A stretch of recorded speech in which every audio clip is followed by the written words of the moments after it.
Hello दोस्तों। हम लोग क्या पढ़ने वाले हैं सर? आज आप पता चल गया होगा ना, लेक्चर 1 है हमारा, जो कि मेजर है सब्जेक्ट अकाउंटिंग। उसका हम लोग मेजर जो सेमेस्टर 2 में हम लोग पढ़ने वाले हैं ना, वो कौन सा सर सब्जेक्ट है? वो अपना है बिजनेस ऑर्गेनाइजेशन एंड मैनेजमेंट। आप भी जानते हैं। तो चलते हैं, शुरुआत करते हैं। लेक्चर 1 है, बहुत बेहतरीन तरीके से देखिएगा। किताब कॉपी कॉपी निकाल के बैठिए। अगर आपके पास बुक्स है तो बुक्स अवेलेबल है तो अच्छी बात है, नहीं है तो कोई बात नहीं, हम आपको पीडीएफ अवेलेबल करा देंगे। चलते हैं, शुरू करते हैं। तो हम आज हम लोग देखने वाले हैं, पहला लेक्चर है, बहुत बेहतरीन तरीके से देखिएगा सर, जो कि हमारा बिजनेस का कॉन्सेप्ट देखने वाले हैं और मीनिंग देखने वाले हैं। लेक्चर 1 से शुरू से देखिएगा, ध्यान से देखिएगा, आपको बिलीव में बहुत ही बेहतरीन तरीके से आपको समझ में आएगा। ठीक है ना सर? चलिए सर, देखते हैं बराबर से। ये हमारा पीडीएफ है। सबसे पहले हम लोग देखने वाले हैं कि BCom semester 2 major accounts lecture 1 है, concept meaning and definition of business. Sir, आप हमें बिजनेस पढ़ाने वाले हैं। बिजनेस ये तो हम भी जानते हैं, क्या आप बात कर रहे हो सर? ये तो मैं भी जानता हूँ कि बिजनेस का मतलब क्या होता है, व्यापार करना होता है। मतलब कि सर सामान को खरीदो और उसके बाद सामान को बेच दो। जिस लागत पर सामान को खरीदे हो, थोड़ा सा सर प्रॉफिट लगाकर, थोड़ा सा प्रॉफिट जोड़कर बेच दो, that is called business. Sir, क्या सिखा रहे हो बिजनेस के बारे में? मुझे क्या सिखा रहे हो बिजनेस के बारे में? सब जानते हैं। या तो सामान को बनाओ, कॉस्ट निकाल कर प्रॉफिट जोड़कर बेच दो। इतना सिंपल सा बिजनेस है। क्या आप सिखा रहे हो? थोड़ा सा अलग करेंगे, बेहतरीन ढंग से देखेंगे, क्योंकि एक उदाहरण के हिसाब से आपको समझाते हैं। सर, समाज में रहना हर कोई जानता है, समाज में जीना कैसे वो नहीं जानता। वही बिजनेस करना सब जानते हैं, लेकिन बिजनेस को किस तरीके से जीना और बिजनेस में किस तरीके से बहकर डूब कर निकलना है ना, और वो नहीं जानते लोग। वो देखने वाले, वही है बिजनेस। और इसी चैप्टर में हम लोग बीकॉम का जो चैप्टर है, बीकॉम की पढ़ाई कर रहे हैं सर, बच्चे की पढ़ाई नहीं कर रहे हैं। जहाँ पर हम लोग बीकॉम में देखने वाले हैं कि जो बिजनेस होता है वो मेन पर्सपेक्टिव से क्या होता है, सोसाइटी जो होता है वो मेन पर्सपेक्टिव से क्या होता है, उसके बारे में हम लोग बिजनेस देखने वाले हैं। इंग्लिश मीडियम और हिंदी मीडियम दोनों देखने वाले हैं, तो ध्यान से सुनिएगा। सबसे पहले हम लोग कॉन्सेप्ट्स को क्लियर करेंगे, उसके बाद हम लोग आगे बढ़ेंगे।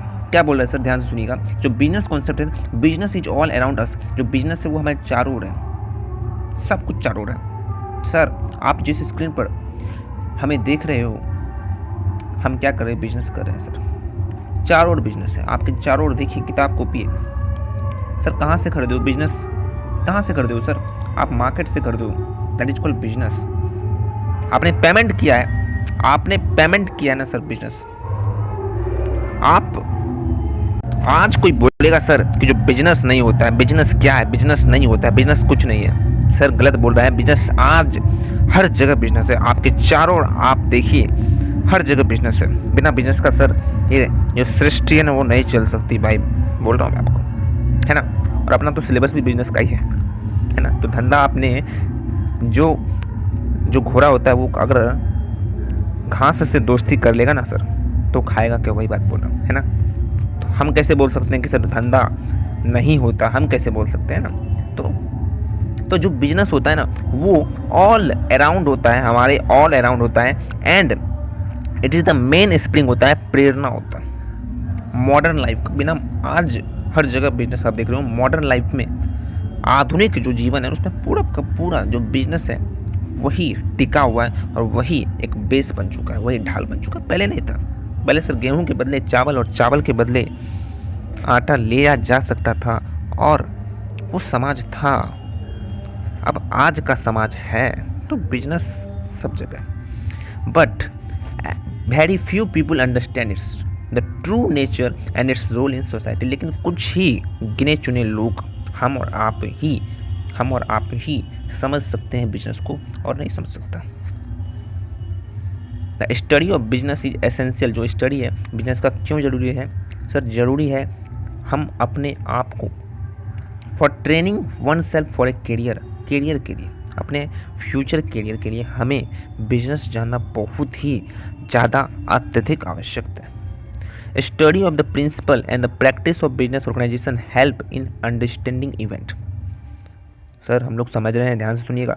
अभी मैं बिजनेस के बारे में बता रहा हूँ, क्योंकि हम लोग जो चैप्टर पढ़ने वाले हैं, जो सब्जेक्ट पढ़ने वाले हैं, उसके बारे में मैं कोर व्यू दे रहा हूँ। ध्यान से सुनिएगा सर। स्टडी ऑफ प्रिंसिपल होता है, जो स्टडी होता है प्रिंसिपल का, जो सिद्धांत हम लोग पढ़ते हैं, जो प्रैक्टिसेस ऑफ बिजनेस ऑर्गेनाइजेशन होता है वो क्या करता है, वो हमें समझने में मदद करता है, कॉन्सेप्चुअल अंडरस्टैंडिंग में मदद करता है। एक राइट पर्सपेक्टिव से हम लोग किसी भी प्रॉब्लम को टैकल कर सकें, हैंडल कर सकें और अपने ह्यूमन के वांट्स को सेटिस्फाई कर सकें through the use of available resource, जो भी अवेलेबल रिसोर्स है। क्योंकि आप भी जानते हो और हम भी जानते हैं कि human wants are unlimited but means to satisfy those wants are limited. कि मानव का जो वांट्स है, चाहत है, वो बहुत है सर, ये भी चाहिए, वो भी चाहिए, वो भी चाहिए। उदाहरण के लिए हमारे पास 1000 रुपीज़ है, हमें 1000 रुपीज़ ने मम्मी ने दिया और क्या बोला सर, खर्च करना है। हमारे पास ये रिसोर्स है, ये रिसोर्स है और रिसोर्स को हमें खर्च करना है। हमें चाहत बहुत सी चीज़ के, बुक्स भी लेना है सर, बुक्स भी लेना है, साथ ही साथ दोस्तों के साथ क्या करना है सर, दोस्तों के साथ पार्टी भी करना है, उसमें भी खर्चा लगेगा। खुद का क्लॉथ भी चाहिए, है कि नहीं सर। तो जो रिसोर्स है वो क्या है सर, वो जो रिसोर्स है ना वो लिमिटेड है कि 1000 रुपीज़ है, लेकिन वांट्स बढ़ता चला जाएगा, बढ़ता चला जाएगा, वो नहीं होने वाला ख़त्म। डेट इज को यही बोल रहे हैं यहाँ पर कि वो हमें सिखाता है बिजनेस। ये जो ऑर्गेनाइजेशन है, जो प्रैक्टिस है, जो प्रिंसिपल है, वो हमें सिखाता है कि देख बेटा 1000 रुपये तेरे पास है, उस 1000 रुपये का तू खर्च करना है और तेरे पास 10 लिस्ट है खर्च करने का, लेकिन उस चीज़ में उस जगह तू खर्च करना जो ज़रूरी है, जो नेसेसिटी है। बिजनेस ऑर्गेनाइजेशन और प्रैक्टिस प्रिंसिपल हमें सिखाता क्या है, ध्यान से सुनिएगा, फिर से एक बार बोल रहा हूँ कि वो हमें लिमिटेड रिसोर्स में, अवेलेबल रिसोर्स में हमें ये बतला देता है कि उस 1000 रुपये को कहाँ कहाँ इन्वेस्ट करना है, कहाँ कहाँ एक्सपेंस करना है, कहाँ कहाँ लगाना है, जहाँ ज़रूरी हो। एक राइट मैनर में मुझे बताता है कि 1000 रुपीज़ को देख, बुक्स खरीद ले, डेट इज़ नेसेसिटी, कलम खरीद ले, डेट इज़ नेसेसिटी, तू अपना क्लॉथ खरीद ले, दैट इज़ नेसेसिटी। हाँ, 1000 रुपीज़ ख़त्म, बात के लिए यही है रिसोर्स। तो लिमिटेड रिसोर्स में ह्यूमन का जो वांट्स है बहुत ज़्यादा है, लेकिन लिमिटेड रिसोर्स है हमारे पास, जिस कारण से हम अपनी चाहतों को पूरा नहीं कर सकते। 1000 रुपीज़ में क्या आएगा सर, कुछ नहीं आ पाएगा। तो केवल नेसेसिटीज़ को ही हम लोग क्या कर सकते हैं, पूरा कर सकते हैं। तो ये बोलता है कि जो राइट पर्सपेक्टिव में हम कर सकते हैं किसी भी प्रॉब्लम को टैकल करने के लिए, ये हमें बतलाता है कि लिमिटेड रिसोर्स के अंदर अंदर हम अपने पूरी ज़रूरतमंद को पूरा कर सकें, यही बताता है बिजनेस। ठीक है, लिखना चाहते हो लिख लीजिए फटाफट से इसको।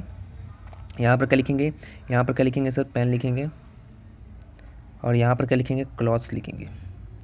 इसको लिखिए तो जल्दी से, या स्क्रीनशॉट लीजिए, आगे बढ़ते हैं। चलिए आगे बढ़े, आओ देखो, every human being is busy, बोल रहा है कि जितने भी लोग हैं ना वो बिजी हैं, व्यस्त हैं इन वन एक्टिविटी, एक एक्टिविटी में। ऐसा तो नहीं कि आप सिर्फ कॉमर्स भी पढ़ रहे हो, साइंस भी पढ़ रहे हो, ऐसा तो नहीं कि आप मैथ पढ़ रहे हो, इधर अकाउंट्स पढ़ रहे हो, नहीं सर। एक एक्टिविटी करता है कोई भी व्यक्ति, या कोई भी बिजनेस कर रहा है तो वो एक ही एक्टिविटी करता है, या फिर to satisfy his unlimited wants and desire. हर एक ह्यूमन व्यस्त है एक एक्टिविटी करने में, या फिर अपने अनलिमिटेड वांट्स को सेटिस्फाई करने में सर, जो कि इम्पॉसिबल है कि नहीं sir. The sum total of human activity में broadly be divided into 2 category. तो 2 कैटेगरी में बांट दिया गया। किस चीज़ को बांट दिया गया, ह्यूमन के एक्टिविटी को। किस चीज़ को बांट दिया गया, बोलो बोलो बोलो बोलो बोलो, ह्यूमन के एक्टिविटी को बांट दिया गया। इकोनॉमिक्स एक्टिविटी और नॉन इकोनॉमिक एक्टिविटी, उसका नाम रख दिया गया। क्या नाम रखा सर, उसका नाम रखा है इकोनॉमिक एक्टिविटी, और दूसरा नाम रख दिया non economic activity. Economic activity और non economic activity, sir economic activity में वो चीज़ आता है जिससे हमें इनकम होता है, हमें अर्निंग होता है, वो इकोनॉमिक एक्टिविटी हो गया। कि आप कोई प्रोफेशनल काम कर रहे हो, कोई बिजनेस कर रहे हो, कोई कुकिंग कर रहा है, अगर वो उसके लिए अर्न ले रहा है, मतलब उसके लिए वेजेज ले रहा है, सैलरी ले रहा है, इनकम ले रहा है, सर इकोनॉमिक एक्टिविटी के अंतर्गत आएगा। Non economic activity otherwise is called non economic activity. जहाँ पर आप ग्रेचुअसली कर रहे हो, फ्री में कर रहे हो, हर चीज़ फ्री में कर रहे हो, कुछ भी किसी का हेल्प के फ्री में कर रहे हो, that is called non economic activity. Simple सा माथा में डाल लो कि इकोनॉमिक एक्टिविटी जहाँ पर ये आ रहा है ना सर, इकोनॉमिक एक्टिविटी जाएगा, जहाँ पर ये नहीं आ रहा है ना, नॉन इकोनॉमिक एक्टिविटी कहलाएगा। समझ गए? बुक देखते हैं। Economic activity are design to attain and use the material resource of life. तो रिसोर्स, जो मटेरियल रिसोर्स है उसका यूज होता है, and they are concern with the production, distribution and consumption of goods and service. जहाँ पर production होता है, कंजप्शन होता है, और गुड्स एंड सर्विस का कंजप्शन भी होता है कि बनाओ, बांटो और चबा जाओ, ख़त्म कर लो, कंजप्शन कर लो, मतलब कंज्यूमर के पास चला जाएगा। Human being are undertaken economic activity in order to earn their livelihood. मतलब क्या? अर्न मतलब क्या सर? अपना पैसा। समझ रहे हैं सर? सिंपल सा यही बोला था। इतना जो 3 लाइन में लिखा है ना सर, केवल ये बोल रहा है कि जिससे अर्निंग हो रहा है, इनकम हो रहा है, that is called economic activity. इतना सिंपल मैंने समझे क्या सर? अगला बोल रहा है कि business consist of economic activity involving, उसमें क्या क्या इन्वॉल्व होता है? जो बिजनेस इकोनॉमिक एक्टिविटी होता है उसमें प्रोडक्शन होता है, परचेज होता है, सेल ऑफ गुड्स होता है, सर्विस होता है, in order to satisfy the need of society and to earn profit. Profit को कमाने के लिए, सोसाइटी के नीड को सेटिस्फाई करने के लिए एक प्रोसेस किया जाता है, जिसमें कि टेक्निकली द टर्म बिजनेस आता है, जिसमें कि टेक्निकली जो टर्म है वो क्या आता है? बिजनेस आता है। इज डिराइव होता है, बिजनेस डिराइव होता है, जिसका नाम है बिजनेस, डिराइव होता है वर्ड बीजी से। बीजी से क्या बना है सर? बिजनेस बना है सर, बीजी से बिजनेस बना है। This means that someone is busy. कहीं कहीं कोई व्यक्ति बीजी है, कोई व्यक्ति बीजी, कोई व्यक्ति व्यस्त है, कोई व्यक्ति व्यस्त है। किस चीज़ के व्यस्त है? कमाने में व्यस्त है, through the process of purchase and sale. खरीद रहा है और बेच रहा है, खरीद रहा है और बेच रहा है। मैंने शुरू के फर्स्ट कुछ लाइन में आपको बता दिया था, खरीदो और बेचो, दैट इज कॉल्ड बिजनेस। यहाँ भी यही बोल रहा है कि जो बिजनेस होता है ना सर, बीजी वर्ड से बना है, बिजनेस बीजी वर्ड से बना है, और बिजनेस में खरीदो और बेचो, अर्निंग प्रॉफिट। एक पर्सन बीजी है, प्रॉफिट को अर्न करने में एक प्रोसेस के थ्रू, किस प्रोसेस के थ्रू? परचेज और सेल। परचेज और सेल के प्रोसेस के थ्रू प्रॉफिट को अर्न कर रहा है, उस चीज़ में बीजी है, दैट इज कॉल्ड बिजनेस। यहाँ तक लिख लीजिए फटाफट से। क्या समझ में आया सर? क्या आपको ये लिखना पड़ेगा? कहाँ से लिखे सर? बिजनेस का डेफिनेशन हमें मिल गया, बिजनेस का डेफिनेशन अगले पढ़ाएंगे, अगले चैप्टर में, अगले लेक्चर में पढ़ाएंगे बिजनेस का डेफिनेशन। लेकिन अभी हम लोग समझ लेते हैं सर, बिजनेस इतना समझो कि बिजनेस डिराइव होता है बीजी से, और बीजी इज अर्निंग प्रॉफिट। मतलब बीजी से व्यस्तता, किस चीज़ में व्यस्त है? प्रॉफिट को अर्न करने में व्यस्त है। किसके प्रोसेस से सर? किसके प्रोसेस से सर? परचेज एंड सेल से। ठीक है, चलिए अब वाइडर टर्म देखते हैं। हिंदी वाले के लिए पीडीएफ देंगे, चिंता नहीं कीजिए सर।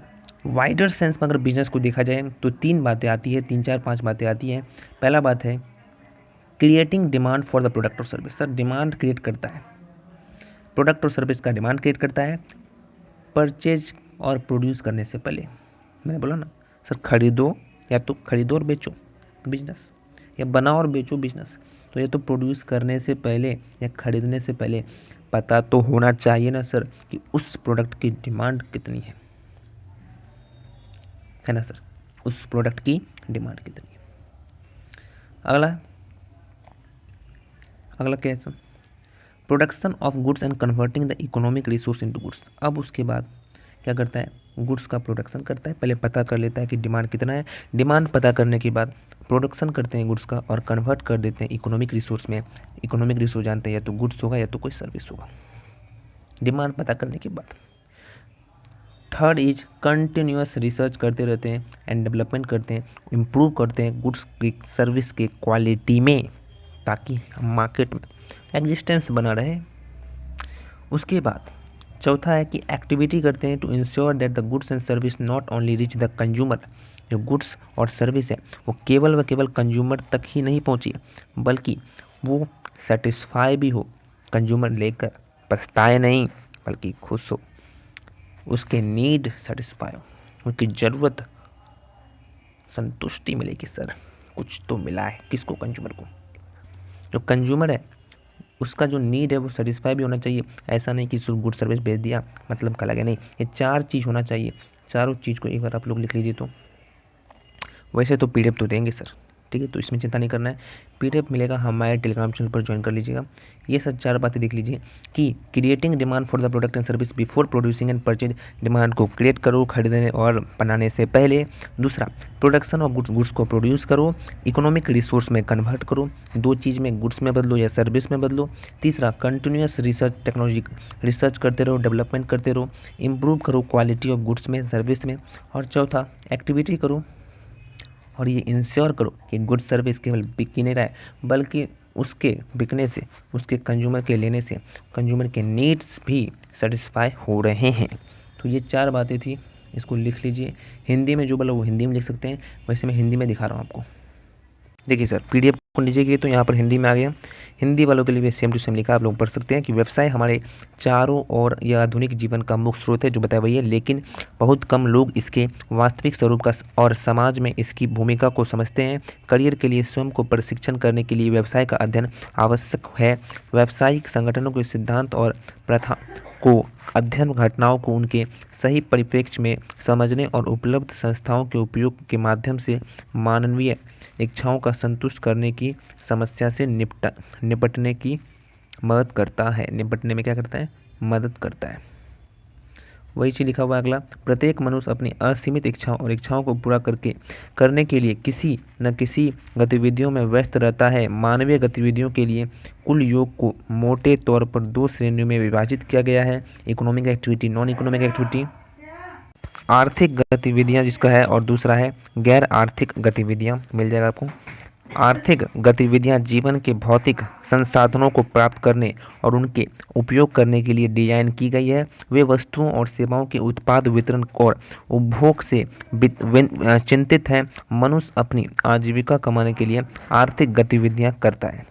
व्यवसाय में समाज की ज़रूरतों को पूरा करने और लाभ कमाने के लिए वस्तुओं और सेवाओं के उत्पाद, खरीद और बिक्री से जुड़ी आर्थिक गतिविधियां शामिल है। प्रक्रिया तकनीकी रूप से व्यवसाय शब्द व्यस्त शब्द से लिया गया है। इसका मतलब है कि कोई खरीद बिक्री की प्रक्रिया से मुनाफा कमाने में लगा हुआ है।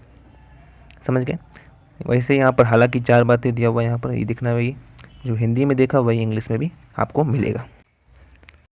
माल के उत्पादन और खरीद से पहले उत्पादों और सेवाओं के लिए मांग पैदा करना, फिर उसके बाद वस्तुओं का उत्पाद और आर्थिक संसाधनों को वस्तुओं और सेवाओं से परिवर्तित करना, वस्तुओं और सेवाओं की गुणवत्ता में सुधार के लिए निरंतर अनुसंधान और विकास करना, और यह सुनिश्चित करने के लिए गतिविधियों के सामान और सेवाओं न केवल उपभोक्ताओं तक पहुँचे बल्कि उनकी ज़रूरत भी पूरी और संतुष्ट भी हो। सर जो इंग्लिश में बोला वो हिंदी में बता दिया, इसका PDF मिलेगा टेलीग्राम चैनल पर, ठीक है ना सर। अब देखते हैं थोड़ा सा ये वाला, नेक्स्ट देखते हैं उसी के नीचे वाला इंग्लिश में जो लाइन है ना वो देखते हैं, ठीक है।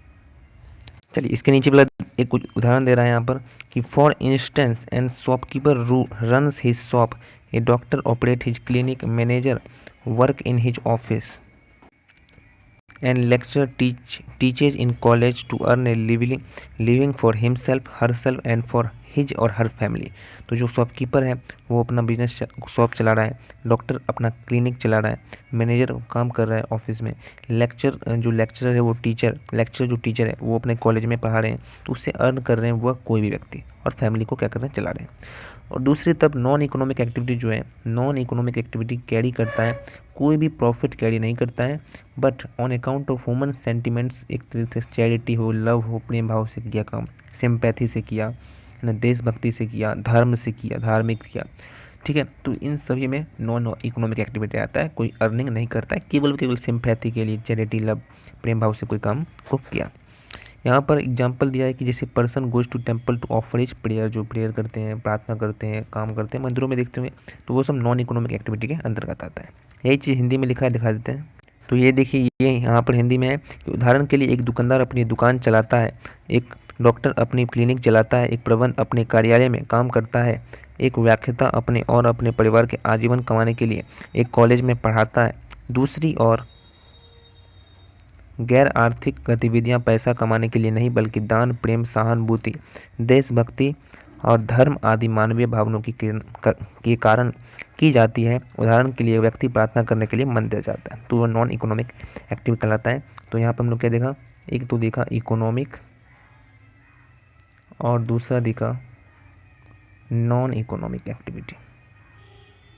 समझ रहे हैं सर, मज़ा आया क्या? इकोनॉमिक एक्टिविटी इतना लिख लेना है, हिंदी वाले लिख लीजिए। वैसे पीडीएफ आपको मिलेगा, टेलीग्राम से ही लिख लीजिए, पीडीएफ आपको मिल जाएगा वहाँ पर। पीडीएफ आपको अवेलेबल करा दिया जाएगा टेलीग्राम पर, तो वहाँ पर जाकर लिख सकते हैं आराम से, हिंदी इंग्लिश दोनों लिखिए। कल का लेक्चर हम लोग देखेंगे। तो दोस्तों आज ये पहला लेक्चर 1 था जहाँ पर हम लोग ने बेसिक देखा। कल से हम लोग पूरा न्यू लेक्चर 1 से लेक्चर 2 से देखेंगे, और बुक से जो बिजनेस होता है, फीचर्स, कैरेक्टरिस्टिक, डिफरेंसेस, सब कुछ देखेंगे। तो बने रहिएगा। लेक्चर 1 कैसा लगा कमेंट में ज़रूर बताइएगा, अपना रिप्लाई जरूर दीजिएगा, रिस्पॉन्स जरूर कीजिएगा, और चैनल पर नया तो सब्सक्राइब जरूर कीजिएगा। Thank you so much.